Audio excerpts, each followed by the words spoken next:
Estamos começando mais um programa Evidências, sempre em busca de fatos que comprovem a veracidade histórica da Bíblia Sagrada. Ao longo da história, houve muitas maneiras de demonstrar uma descrença em Deus. Alguns se tornaram ateus, isto é, negaram a existência de qualquer divindade. Outros optaram pelo deísmo, ou seja, acreditam que existe um Deus, mas que ele abandonou nosso planeta, que não está por aqui. Voltaire foi um famoso pioneiro desse tipo de raciocínio que tem os seus seguidores até hoje. Outros ainda optam pelo agnosticismo. E o que é o agnosticismo? É uma dúvida absoluta, ou seja, a afirmação de que é impossível saber com certeza se Deus existe ou não existe. Alguns pensam que filósofos céticos como David Hume não seriam, na verdade, ateus, mas agnósticos. Eles não tinham certeza se Deus realmente existia ou não existia, embora apostassem de maneira mais forte na sua não existência. E não podemos deixar de mencionar os ateus práticos. Isto mesmo, ateus práticos. Pessoas que dizem crer em Deus, mas vivem como se ele não existisse. Sem querer julgar ninguém, dá para imaginar que as igrejas estejam cheias de ateus práticos? Isto mesmo, as religiões podem estar repletas de pessoas que dizem acreditar em Deus, mas levam sua vida como se Deus não estivesse no céu. Agora deixe-me falar de uma nova corrente de questionadores de Deus chamada de neo-ateísmo. Você já ouviu falar dele? O neo-ateísmo é um movimento que está envolvendo cada vez mais jovens, especialmente em países como Inglaterra, Alemanha, França e, mais recentemente, os Estados Unidos da América. Eles também já possuem os seus representantes aqui em território brasileiro. De um modo mais ou menos simples, podemos definir que o neo-ateísmo é uma corrente ateia e cética que nasceu na Europa e tem ganhado muita força ultimamente com o objetivo de pregar para o mundo com todas as forças que Deus simplesmente não existe. Ultimamente, o seu principal divulgador tem sido o biólogo inglês Richard Dawkins, autor de vários livros, dentre eles Deus, um Delírio. Mas há também outros nomes, como o escritor americano Sam Harris e o jornalista britânico Christopher Hitchens, morto em dezembro de 2011. Os neo-ateístas costumam às vezes ser até bem agressivos em sua mídia anti-religião e anti-Deus. Eles organizam fóruns, passeatas, folhetos, livros, programas de rádio e TV, documentários, até parecem religiosos querendo pregar uma doutrina. Há pouco tempo, descendentes de irlandeses que moram no estado da Pensilvânia promoveram em Nova York uma espécie de parada do orgulho ateu, com direito à banda, uniformes e panfletagem. Eles queriam protestar contra a lei anti-blasfêmia existente na Irlanda. Mas nada supera a criatividade dos outdoors que eles promovem. Veja alguns exemplos. Não acredita em Deus? Junte-se ao clube. Dúvidas sobre a religião? Você é um dentre muitos, afro-americanos pelo humanismo. Meus ancestrais foram libertos da escravidão e eu sou liberta da escravidão da religião. Você é bom sem Deus? Milhões são. E o que você acharia de entrar num ônibus em Londres que tem uma placa com estes dizeres? Provavelmente Deus não existe, então pare de se preocupar e curta a sua vida. É claro que há propagandas ridículas e de gosto duvidoso que mesmo alguns ateus mais intelectualizados não levam a sério, como por exemplo a declaração de guerra contra a celebração oficial do Natal promovida por uma ONG americana, ou o diploma de doutor em ateísmo promovido por uma universidade ateísta. Mas eu gostaria de me deter num slogan especial promovido largamente através de bandeiras, camisetas, outdoors e da internet. Eu quero me deter nele justamente por causa do teor filosófico e arrogante que ele apresenta. O slogan simplesmente diz o seguinte: adultos com amigos imaginários são estúpidos. Os amigos imaginários, é claro, seriam Deus, os anjos, Jesus, enfim, seres espirituais que não vemos, mas cremos que existem. E, especialmente, é claro, Deus. Por crermos que Deus existe, falamos com ele em oração, meditação, leitura da Bíblia, etc. A paródia, então, é clara. Deus não passa de um amigo imaginário, como aqueles que criamos na infância, ou seja, até certo ponto, normal para uma criança, mas inadequado para alguém bem crescidinho. Adultos que insistem em acreditar nesse amigo imaginário chamado Deus seriam estúpidos. Será? Bem, se levarmos a sério o conteúdo desse slogan promovido por Dawkins e companhia, então devo entender que eu também sou estúpido, porque eu acredito em Deus. O mesmo se aplica à equipe que faz esse programa e a você que está nos assistindo, caso também acredite em Deus. Aliás, o qualitativo de estupidez se aplicaria nesse caso à quase totalidade da população mundial. Afinal, estatísticas feitas por diferentes entidades apontam entre 95% e 97% a fatia populacional que ainda crê em algum tipo de divindade. E então, seríamos nós, os 90 e tantos % que cremos em Deus, todos estúpidos? Em 12 de abril de 1961, esse jovem piloto de 27 anos ficou famoso por ser o primeiro cosmonauta a orbitar em torno da Terra. Seu nome era Yuri Gagarin, o orgulho da nação soviética. Sua fama ficou ainda mais ampla por causa da guerra de competição espacial entre Estados Unidos e Rússia. Ao voltar, Gagarin disse uma frase que marcou seriamente a muitas pessoas. Ele afirmou: "Eu fui ao céu e não vi Deus lá." Você já ouviu falar de São Tomé, ver para crer? Pois bem, muitos Tomés modernos continuam apresentando as suas dúvidas e repetindo as citações de Gagarin. Eles dizem: "Olha, ele foi ao céu e não viu Deus lá." Há pouco tempo atrás, um grupo de professores do MIT, o Instituto de Tecnologia de Massachusetts, um dos mais respeitados do mundo, apresentaram um protesto contra a realização de um evento acadêmico, porém religioso, que seria realizado dentro do campus do Instituto. De modo bem agressivo, para não dizer raivoso, eles diziam com força: "Não queremos esse tipo de gente aqui. No MIT, a ciência e a tecnologia são os únicos deuses a quem servimos." Forte, não é mesmo? Mas se é assim, então vamos ser bastante científicos agora em nossa análise dos fatos. Dizer que não há espaço para Deus no mundo acadêmico, ou religião e espiritualidade são coisas para serem exercidas fora do campus da universidade, convenhamos, são afirmações gratuitas até que sejam amparados por um método científico que as valide, certo? Pelo menos é assim que aprendemos que funciona uma declaração científica em contraste com as afirmações populares formadas pelo senso comum. Dizer Deus não cabe na universidade sem uma pesquisa é apenas um preconceito leigo. E o que as pesquisas apontam? Bem, vamos sistematizar a tese inicial dos céticos nas palavras do Dr. Rodney Stark, que por mais de 30 anos lecionou sociologia na Universidade de Washington.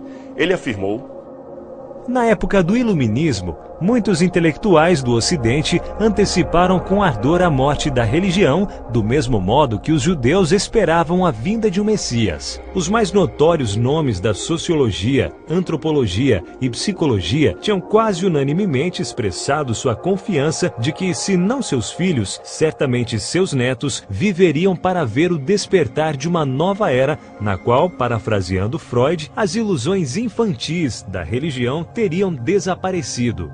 Você prestou atenção no que ele disse? Agora, as evidências de campo corroboram com esta previsão que ele fez? Pelo contrário, é surpreendente como a religião permanece firme na suposta era pós-fé ou pós-cristã. Mesmo teólogos liberais como Harvey Cox, John Hick e outros se surpreendem como a religião tem triunfalmente sobrevivido à oposição e opressão criada por diferentes formas de antirreligiosidade moderna, que vão desde a secularização, passando pelo cientificismo, até ao materialismo e o comunismo ateístas. Parece até que o Homo sapiens do evolucionismo está mais para homo-religiosos do que para Homo sapiens.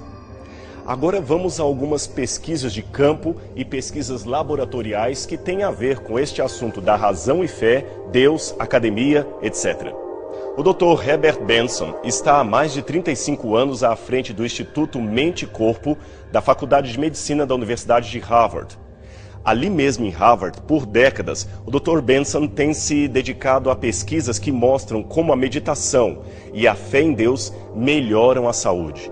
Até doenças crônicas e tratamentos químicos fortes, como os de câncer, podem ter os seus efeitos aliviados pelo exercício da fé e da meditação em Deus. Estaria o professor de Harvard falando uma besteira?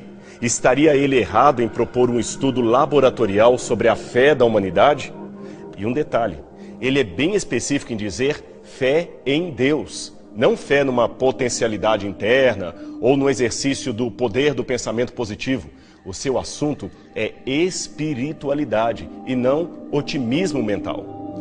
Pesquisadores da Faculdade de Medicina da Universidade Johns Hopkins, liderados pelo Dr. Jeff Levin, concluíram que a frequência religiosa a cultos numa igreja, ainda que seja mensal, reduz em mais de 50% as chances de uma pessoa adquirir doenças do coração, efizema, cirrose, depressão, tentativa de suicídio e até alguns tipos de câncer.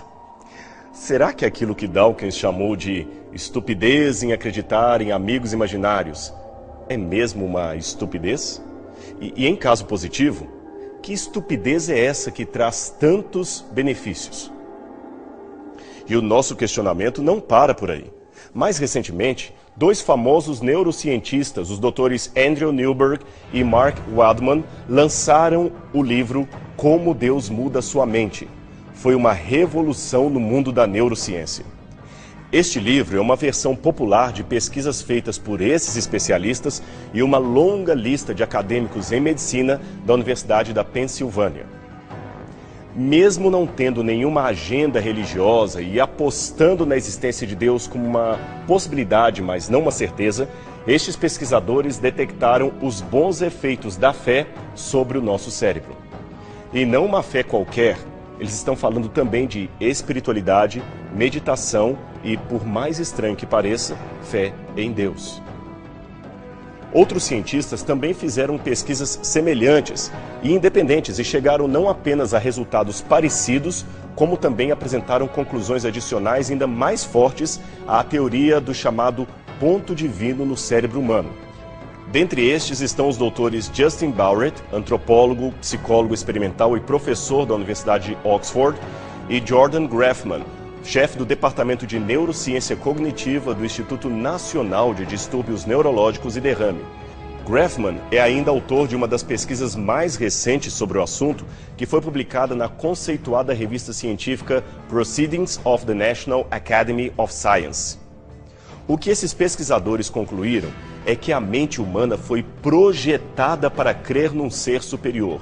E quando isto não acontece, a tendência é compensar a carência de fé adorando algo no lugar de Deus.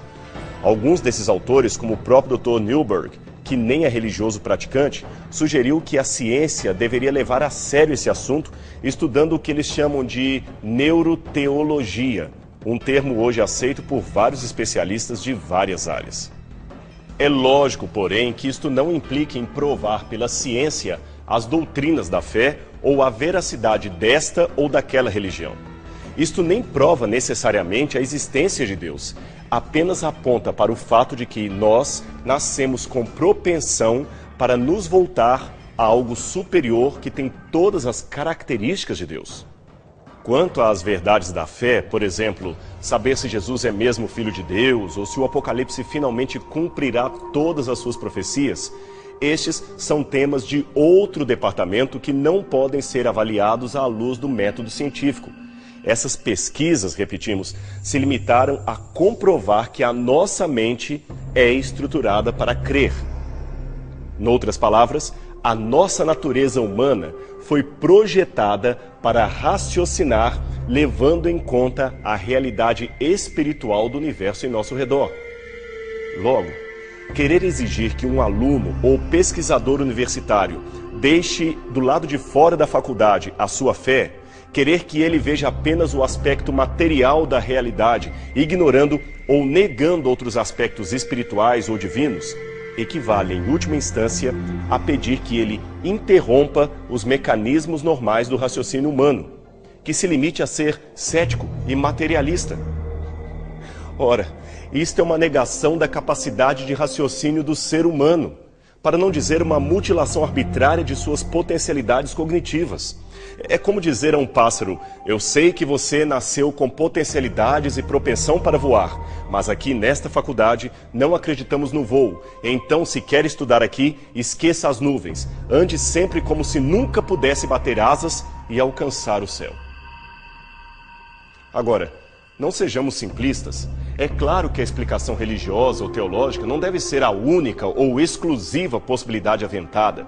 Qualquer cristão racional, por mais conservador que seja, sabe que existe uma lei da gravidade e que o fato de um objeto cair no chão tem uma causalidade física.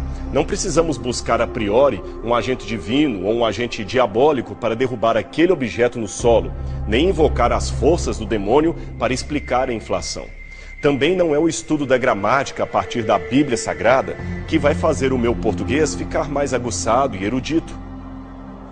Sem contar o mais importante, muitas coisas da fé realmente não têm nada a ver com o método científico. Jamais podemos promover estudos que tendem a repetir como o Mar Vermelho se abriu, ou provar que Jesus realmente poderia nascer de uma virgem ou caminhar sobre as águas. Sabemos que a ação de Deus na história é velada pela ação humana e não conflituosa com o livre-arbítrio das criaturas.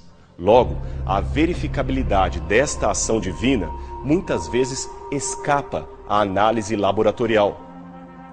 Por outro lado, porém, trabalhar a priori com 100% de negação ou anulação do sagrado é quebrar um princípio do próprio método científico, que seria o de verificar todas as possibilidades lógicas na análise de um problema.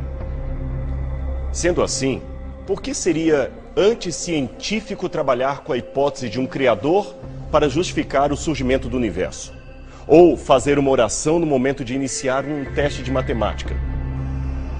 Bem, antes que essas recentes pesquisas fossem realizadas na neurociência, o Dr. Viktor Frankl, fundador da terceira escola de psicanálise de Viena, também havia chegado a conclusões muito semelhantes.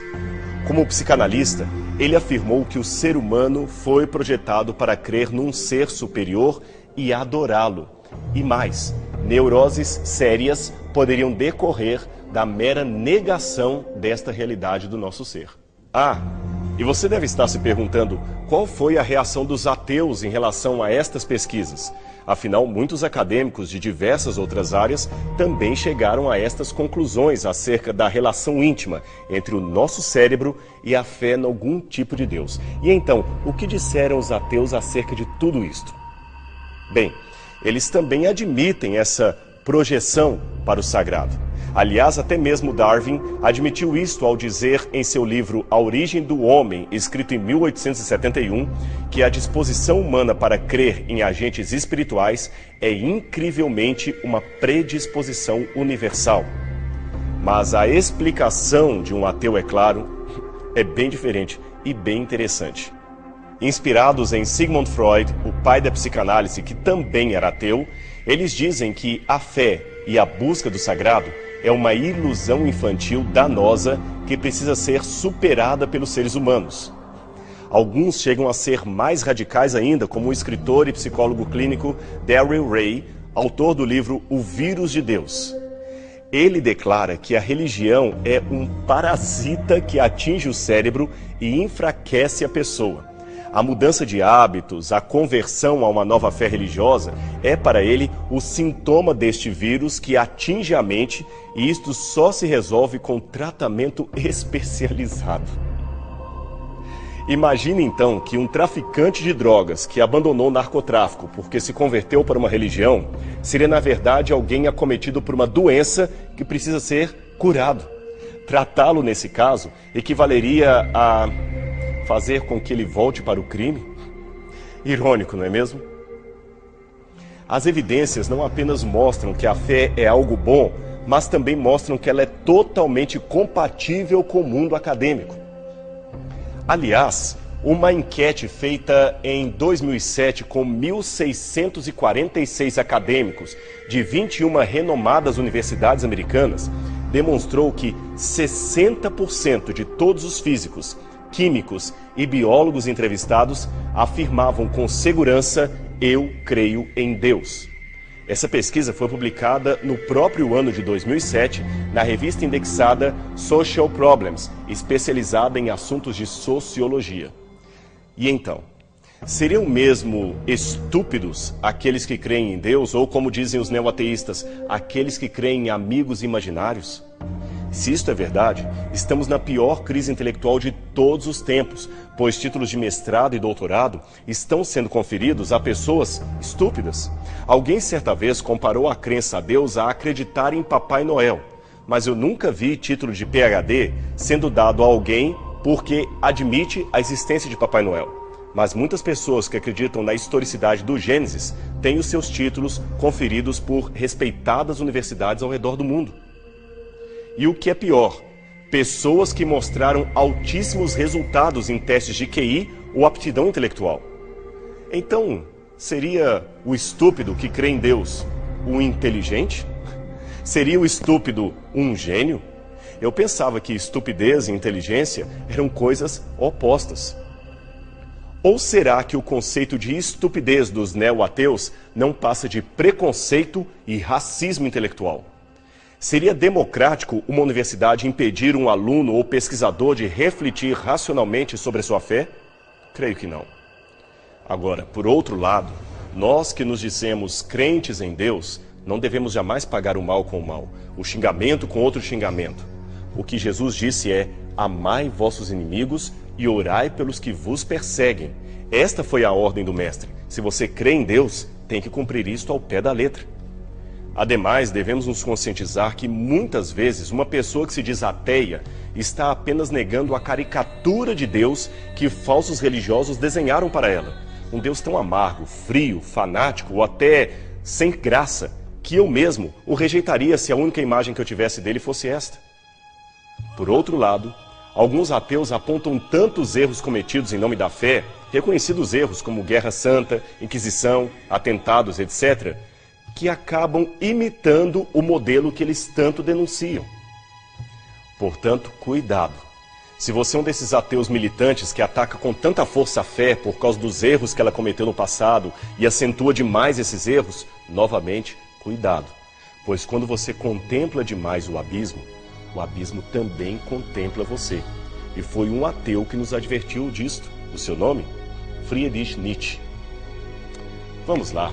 Trabalhe pelo menos com a hipótese de Deus. Abrace de coração esta possibilidade. Apenas a possibilidade. Isto é tudo que o Espírito Santo precisa para entrar em sua vida e mostrar a realidade do céu e a realidade de Deus. Pense nisto com carinho. E a gente estará aqui na próxima semana com você, no seu programa Evidências. Até lá.